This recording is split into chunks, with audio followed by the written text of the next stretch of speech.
नमस्कार दोस्तों, मैं हूं रेलवे पॉइंट्समैन अंकुश। दोस्तों स्वागत है एक और नए वीडियो में। आरपीएफ कांस्टेबल की CEN 02 2024 वाली जो 4208 वैकेंसी आई थी, जिसके साथ आरपीएफ एसआई की भी 400 कुछ पद निकले हुए थे, तो उसका रिजल्ट अभी फाइनल डिक्लेयर्ड कल यानी कि 16 फरवरी को हो गया है।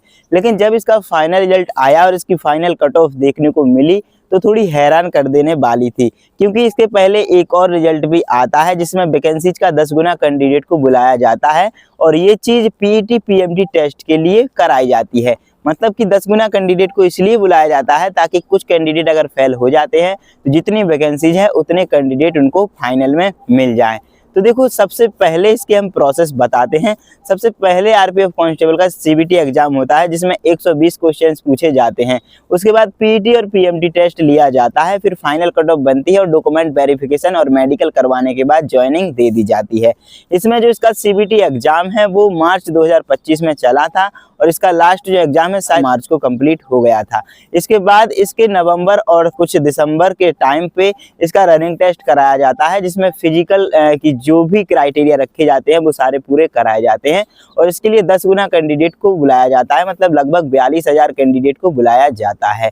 लेकिन ऐसे में ऐसा लगता है कि जब 10 गुना कैंडिडेट को बुलाया जा रहा है और अभी से जब इतनी ज़्यादा कट ऑफ चली गई है तो आगे हो सकता है और भी ज़्यादा कट ऑफ जाएगी। सबसे पहले आप सभी को ये बता दूं कि जो ये कट ऑफ जाती है ये 120 मार्क्स में से नहीं जाती है, ये 100 मार्क्स में से, मतलब कि परसेंटेज के तौर पे ये लोग बताते हैं। मान लो अगर किसी की कट ऑफ अगर 70 गई है और 100 में से 70 गई है वो, और 120 में से अगर उस चीज़ को निकालें तो 84 मार्क्स 120 में से लाने पड़ेंगे। तो इस तरह से कट ऑफ जाती है।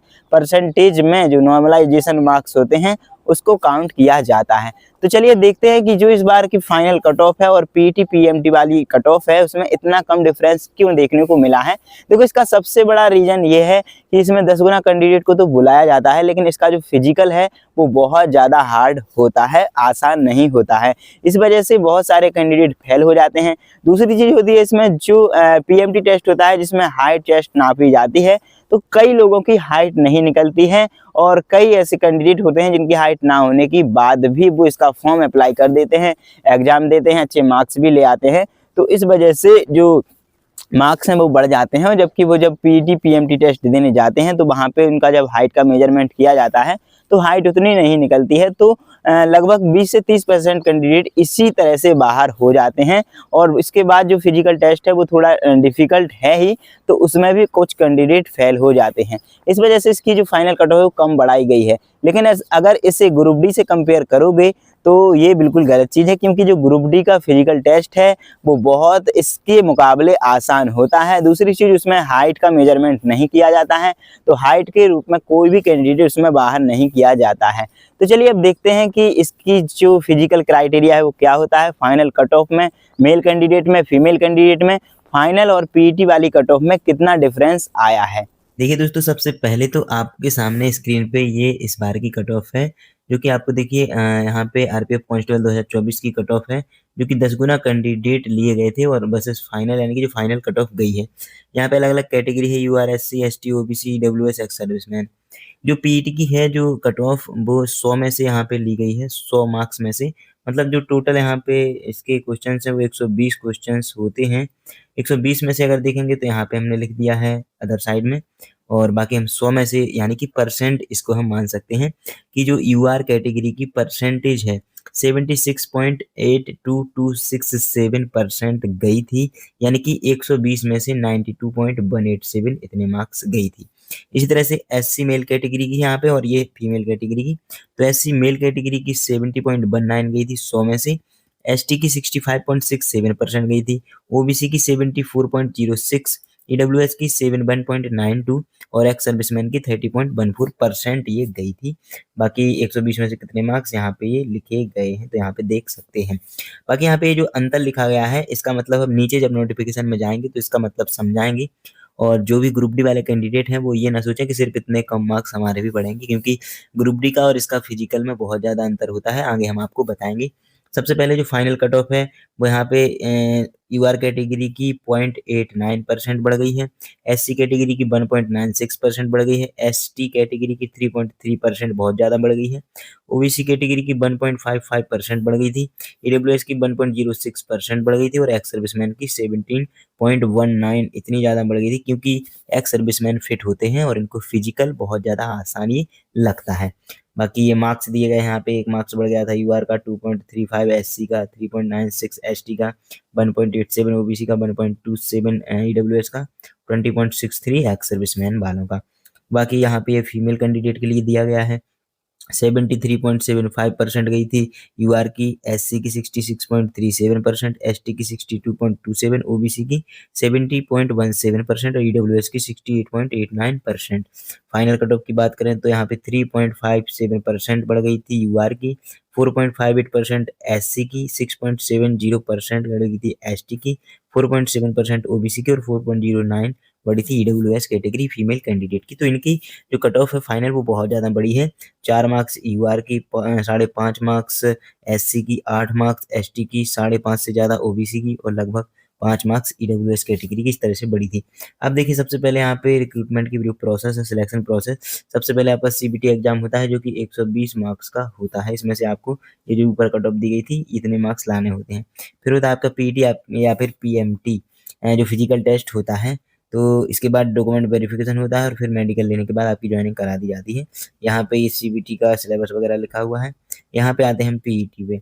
देखो यहाँ पे साफ-साफ लिखा है 10 गुना कैंडिडेट, यानी कि जितनी भी वैकेंसी होती हैं उनकी 10 गुना कैंडिडेट को पीईटी या पीएमटी टेस्ट के लिए बुलाया जाता है। इसका जो पीईटी टेस्ट है, देखो सबसे पहले क्राइटेरिया की बात करें तो इसमें कुछ लोग तो हाइट से ही बाहर हो जाते हैं, तो कुछ लंबी कूद से, कुछ ऊँची कूद से और इस तरह से यहाँ पे कुछ लोग रनिंग में भी बाहर हो जाते हैं। देखो यहाँ पे ये सारा क्राइटेरिया दिया गया है। तो ये है यहाँ पे पीईटी का क्राइटेरिया, कैटेगरी है और यहाँ पे उनका दिया गया है कि किसको क्या क्राइटेरिया फॉलो करना है। तो जो मेल कैंडिडेट हैं और जो फीमेल कैंडिडेट हैं, मेल कैंडिडेट को 1600 मीटर की रनिंग करनी थी 5 मिनट 45 सेकंड के अंदर, वहीं फीमेल कैंडिडेट को 800 मीटर की रनिंग करनी थी 3 मिनट 40 सेकंड के अंदर। लॉन्ग जंप मेल कैंडिडेट को 14 फीट की लगानी थी, फीमेल कैंडिडेट को 9 फीट की। हाई जंप मेल कैंडिडेट को 4 फीट की लगानी थी और जो फीमेल कैंडिडेट उनको 3 फीट की लगानी थी। यहाँ पे कुछ और चीज़ें हैं कि जो क्राइटेरिया है पीएमटी, यानी कि जो फिजिकल मेजरमेंट होता है, तो इसमें जो यूआर, ईडब्ल्यूएस और ओबीसी कैंडिडेट थे उनको मेल कैंडिडेट को 165 सेंटीमीटर की हाइट चाहिए थी, इस बार तो वो बढ़ा भी दी गई है। वहीं फीमेल कैंडिडेट के लिए 157 सेंटीमीटर, एससी एसटी के लिए 160 सेंटीमीटर मेल कैंडिडेट के लिए, फीमेल के लिए 152 सेंटीमीटर। वहीं जो ये वाली कैटेगरी दी गई है यहाँ पे, तो इन वाली कैटेगरी को 163 सेंटीमीटर मेल को और 155 सेंटीमीटर फीमेल कैंडिडेट के लिए। वहीं चेस्ट की बात करें सेंटीमीटर में नापने के लिए, तो ओबीसी, यूआर और ईडब्ल्यूएस कैटेगरी की 80 होनी चाहिए बिना फुलाने और 85 फुलाने के बाद हो जाए। वहीं एससी एसटी वालों की 76.2 होनी चाहिए बिना फुलाने में और 81.2 होनी चाहिए फुलाने के बाद। वहीं ये जो अदर कैटेगरी है इनकी 80 होनी चाहिए बिना फुलाए और 85 होना चाहिए फुलाने के बाद 5 सेंटीमीटर फूले। तो ये हमारे पीईटी के सारे क्राइटेरिया थे, जो ये पूरा करने के बाद ही फाइनल कट ऑफ बनाई जाती है और जो ये पूरा करते हैं और फाइनल कट ऑफ में आते उन्हीं का सिलेक्शन होता है। तो उम्मीद है कि अब आपको ये चीज़ें समझ में आ गई होंगी और ये यहाँ पे जो मार्क्स बढ़े हुए दिख रहे होंगे, इनका मतलब भी समझ में आ गया होगा।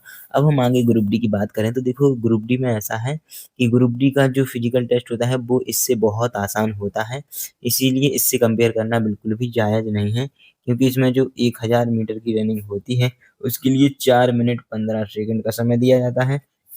वहीं जो फीमेल कैंडिडेट होती हैं, उनको 5 मिनट 40 सेकंड का समय दिया जाता है और इसी में हमें 100 मीटर की एक 35 किलो की बोरी लेकर मेल कैंडिडेट के लिए और 20 किलो की एक बोरी लेकर फीमेल कैंडिडेट के लिए चलना होता है। इसके लिए 2 मिनट का समय इनको और 2 मिनट का फीमेल कैंडिडेट को दिया जाता है। तो ये एक ईज़ी क्राइटेरिया होता है जो कि आराम से लगभग ज़्यादातर कैंडिडेट पूरा कर लेते हैं और इसमें हाइट नहीं माँगी जाती है, तो बहुत कम कैंडिडेट बाहर होते हैं। तो दोस्तों उम्मीद है कि अब आपकी ये सारी चीज़ें क्लियर हो गई होंगी। तो दोस्तों ये थी सारी चीज़ें मेल कैंडिडेट की, फीमेल कैंडिडेट की, अलग अलग कैटेगरी की, कितनी कट ऑफ पीईटी के लिए गई थी, कितनी कट ऑफ फाइनल गई थी, और जो भी सारी चीज़ें हैं, फिजिकल क्राइटेरिया है, इसकी सिलेक्शन प्रोसेस है, और सारी चीज़ें मैंने आपको बता दी हैं। उम्मीद है कि अब आपको सारी चीज़ें समझ में आ गई होंगी। अगर वीडियो पसंद आई हो तो वीडियो को लाइक करके अपने चैनल को सब्सक्राइब जरूर कर लेना। साथ ही अगर मन में कोई सवाल चल रहा हो तो कमेंट में ज़रूर लिखना। धन्यवाद।